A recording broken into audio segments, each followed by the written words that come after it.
Good morning. आज जो हम लोग टॉपिक पढ़ेंगे वो है समास। समास जो शब्द है हमने सभी ने सुना, लेकिन आज समास का उपयोग कहाँ होता है, समास का विग्रह कैसे होता है और समास के कितने भेद है, उस सभी भेदों का क्या अर्थ होता है, इसके बारे में आज हम लोग सीखेंगे। तो समास का तात्पर्य होता है संक्षिप्तीकरण। तात्पर्य होता है संक्षिप्तीकरण। शाब्दिक अर्थ अगर उसका कहे अर्थात शाब्दिक अर्थ तो छोटा रूप, संक्षिप्तीकरण मीन्स के छोटा रूप। दो या दो से अधिक शब्द को मिलाकर, दो या दो से अधिक शब्दों को मिलाकर जो एक नया शब्द बनता है उसे हम समास कहेंगे। अर्थात कम से कम शब्दों के प्रयोग करके अधिक से अधिक अर्थ को प्रकट करना, इसे ही हम समास कहेंगे। यहाँ पर जो सेंटेंस है वो हम लोग पढ़ेंगे कि रसोई के लिए घर। अगर ये शब्द हमें बोलना होगा कि रसोई के लिए घर, तो उसके लिए एक ही छोटा शब्द रसोई घर। रसोई घर जब बोलेंगे तो उसका मीनिंग जो होगा वो रसोई के लिए घर मीन्स के ज़्यादा से ज़्यादा जो शब्द है उसे लोप कर कर छोटा नया शब्द बनाएंगे, लेकिन जो अर्थ है वही के वही रहेंगे।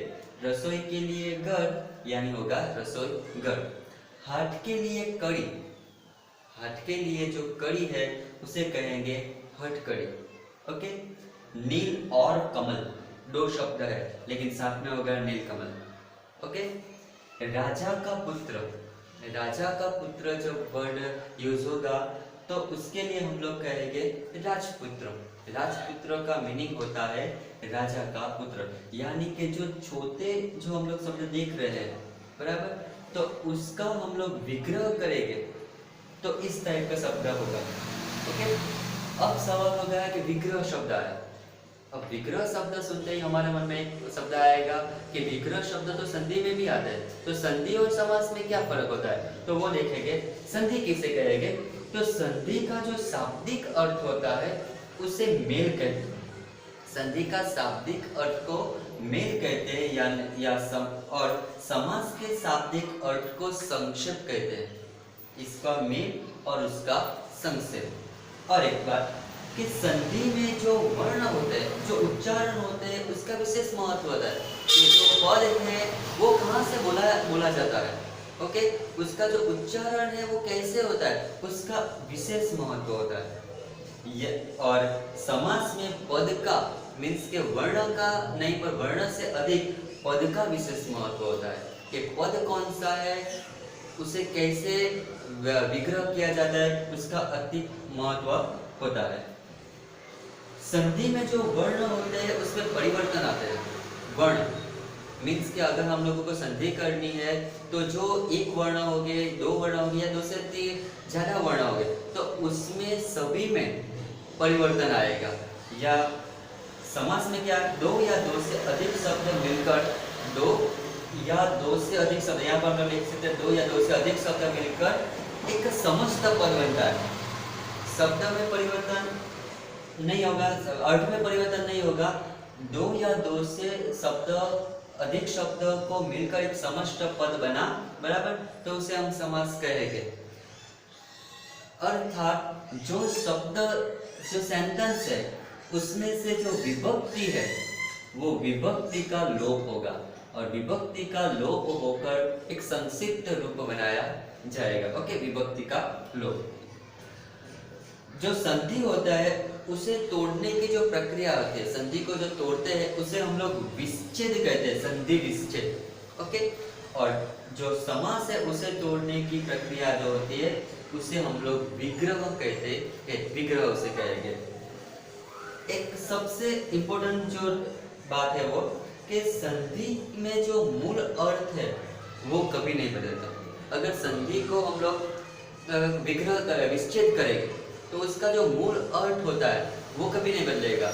एग्जाम्पल क्या है कि तो पुस्तकालय, पुस्तक प्लस आलय, तो पुस्तक प्लस आलय को मिलाकर पुस्तकालय जब बनेगा तो वो शब्द में कोई परिवर्तन नहीं, अर्थ में परिवर्तन नहीं आएगा। पुस्तकालय का अर्थ वही पुस्तकालय शब्द में बनेगा। लेकिन यहाँ पर देखिए मूल अर्थ भी बदल सकता है। समास में जो शब्द आपको दिखाई देंगे वो शब्द का अर्थ भी बदल सकता है। जैसे कि विषधर, अब विषधर शब्द जब बनेंगे तो उसको बदले, जब हम लोग विग्रह करेंगे तो विष को धारण करने वाला, तो विष को धारण करने वाला को कौन कहेंगे? शिव। मीन्स के विषधर जो शब्द है वो किसके लिए प्रयोग होता है? शिव के लिए। तो यहाँ पर ये शब्द, ये जो रूल है वो अत्यंत आवश्यक है कि मूल अर्थ का बदल सकता है और यहाँ पर नहीं। तो ये है संधि और समास का डिफरेंस, मीन्स के तफावत जो है वो है। अब यहाँ पर देखिए समास के जो भेद है, हम लोग जो समास के भेद देखेंगे वो 6 भेद देखेंगे। एक अव्ययी भाव समास, तत्पुरुष समास, कर्मधारय समास, द्विगु समास, द्वंद्व समास और बहुव्रीहि समास। ओके, फिर से एक बार सुन लीजिए कि समास किसे कहेंगे? तो एक संक्षेपीकरण, एक छोटा रूप जिसमें एक या दो शब्द मिलकर एक नया शब्द बनता है उसे हम समास कहेंगे। जिसका काम है छोटे से कम शब्दों के प्रयोग करके अधिक से अधिक अर्थ बताना, उसे हम समास कहते हैं। ओके, समास के 6 भेद, ये 6 भेद हम लोग एक के बाद एक हम लोग सीखेंगे। ओके,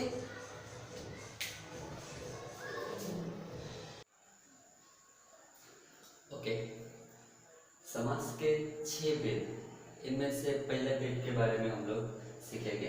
तो पहला भेद है अव्ययी भाव समास। अब अव्ययी भाव समास किसे कहेंगे? कि इसमें प्रथम पद अव्यय होता है। प्रथम पद अव्यय, अव्ययी क्या है? तो जिन शब्दों पर, अव्ययी क्या है इसके बारे में, जिन शब्दों पर लिंग मीन्स के पुल्लिंग, स्त्रीलिंग, नपुंसकलिंग, कारक, कर्ता कारक, कर्म कारक, करण, संप्रदान, अपादान, संबोधन, ऐसे किसी भी कारक, काल, वर्तमान, भूतकाल या भविष्यकाल आदि से भी प्रभाव न पड़े, अर्थात जो अपरिवर्तित रहे, वे शब्द अव्यय कहलाते हैं। तो अव्यय किसे कहेंगे? कि जो शब्दों पर लिंग, कारक, काल आदि किसी भी शब्द का प्रभाव न पड़े उसे हम अव्यय कहेंगे। तो इसमें प्रथम पद अव्यय होता है और उसका अर्थ प्रधान होता है, उसे अव्ययी भाव समास कहेंगे। जिस शब्द में प्रथम पद, सभी समास हो गए वो 2 पदों का बना होगा, तो जिसका प्रथम पद अव्यय है तो उस अव्यय को, जिसका प्रथम पद अव्यय है, उस पूरे शब्द को हम अव्ययी भाव समास कहेंगे। अव्ययी भाव समास के पहले पद में, अब अव्ययी भाव समास कैसे हम लोग पहचानेंगे? तो उसके पहले पद में जो आदि पद होगा, पूर्व पद, वो पहले पद में, पूर्व पद में अनु, आ, प्रति, यथा, बर, हर आदि अव्यय आते हैं। अव्यय बहुत से होते हैं, उनमें से यहाँ पे कुछ अव्यय लिखा है। अनु, आ, प्रति, यथा, बर, हर आदि अव्यय आते हैं।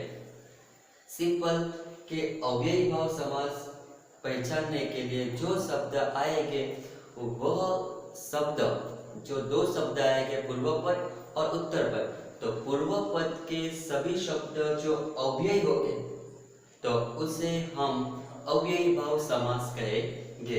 अब अव्ययी भाव समास किस टाइप के होंगे तो ये हम लोग देखेंगे। तो पहला है यथाशक्ति, शक्ति और आगे जो शब्द है वो यथा, तो यथा मीन्स के शक्ति अनुसार, तो यथा शब्द एक अव्यय है। ये जो शब्द होते हैं उसके किसी भी लिंग, कारक या काल पर कोई परिवर्तन नहीं होगा। ओके, यहाँ पर शक्ति है, शक्ति अनुसार, तो यथा शक्ति। प्रतिदिन, प्रतिदिन मीन्स के हर रोज, तो प्रति अव्यय है, तो दिन प्रतिदिन, तो प्रति शब्द भी अव्यय है जिसका कोई कारक, लिंग या काल में परिवर्तन नहीं हो सकता। आजन्म मीन्स हर एक जन्म, तो आ जन्म शब्द में जो आ लगा है वो एक अव्यय है, आज जन्म मीन्स के इस जन्म में। ओके, चलो घर घर, यहाँ पर कोई घर घर शब्द में यहाँ पर जो कोई अव्यय है ऐसे कोई शब्द नहीं दिखाएगा, लेकिन ध्यान रखिए कि जो शब्द रिपीट होगा एक के एक शब्द मीन्स के समान शब्द ए रिपीट होगा, एक के समान शब्द जब साथ में आएंगे तो वो भी एक अव्ययी भाव समास कहलाएगा। क्यों? क्योंकि घर घर मीन्स के हर एक घर में हर शब्द जो है वो भी एक अव्ययी समास अव्ययी शब्द है, इसलिए घर घर मीन्स के हर एक घर, तो हर शब्द इससे लागू पड़ता है, इसलिए घर घर जो है वो भी अव्ययी भाव समास हो गए। तो ध्यान रखिए कि जब दो शब्द समान एक साथ आएंगे तो वो भी अव्ययी भाव समास कहलाएगा। अभूतपूर्व, भूतपूर्व मीन्स अभूतपूर्व मीन्स पहले से जो जाना नहीं है वो पहला, बराबर। तो पूर्व, अभूतपूर्व जो शब्द है वो भी एक अव्ययी भाव समास है। निर्विवाद, विवाद के बिना, नीर का शब्द जो नीर शब्द है वो नीर का शब्द अर्थ होता है बिना, और बिना भी अव्यय है, तो निर्विवाद यहाँ पर नीर शब्द जो है वो भी अव्यय दिखाता है, इसलिए ये अव्ययी भाव समास है। अनुरूप, रूप के अनुसार, अनु का मीनिंग्स निकालेंगे तो अनुसार, बराबर। तो रूप के अनुसार अनु भी एक अव्यय है। भरपेट, भरपेट मीन्स के जो भरपेट शब्द जो पेट भरा होगा वो, तो भर शब्द वो भी एक अव्यय है, यहाँ पर एक शब्द हम लिख सकते हैं, तो भरपेट भर शब्द एक अव्यय है, इसलिए ये भी अव्ययी भाव समास हो गया। बेशक, बेशक शब्द को हम लोग अगर विग्रह करेंगे तो शक के बिना, और बिना शब्द भी एक अव्यय है, इसीलिए बेशक शब्द जो है वो अव्ययी भाव समास हो गए। खूबसूरत, खूबसूरत तो सूरत, सूरत मीन्स चेहरा, और खूब मीन्स के अच्छा, खूबसूरत, तो खूब शब्द जो है वो भी अव्यय बता रहा है, इसलिए ये भी अव्ययी भाव समास हो गए। सहसा, सहसा का मीनिंग होता है सडनली, एकाएक, तो एकाएक दो शब्द साथ में, तो सहसा जो है वो सह शब्द भी एक अव्यय बताता है, इसलिए ये शब्द भी अव्ययी भाव समास रहेंगे। और फिर से ये शब्द साफ साफ, साफ साफ मीन्स के दो शब्द एक समान जब आते हैं और एक ही मीनिंग के हो तो वो भी अव्ययी भाव समास बताते हैं। तो एक तुक में कहिए तो अव्ययी भाव समास किसे कहेंगे कि दो पद आए और दो पद के आगे जब ऐसे शब्द आएगा मीन्स के अव्यय आएगा, या तो फिर दो समान शब्द आएंगे तो उससे अव्ययी भाव समास कहते हैं। ओके, तो ये हमें नोट में लिखना है।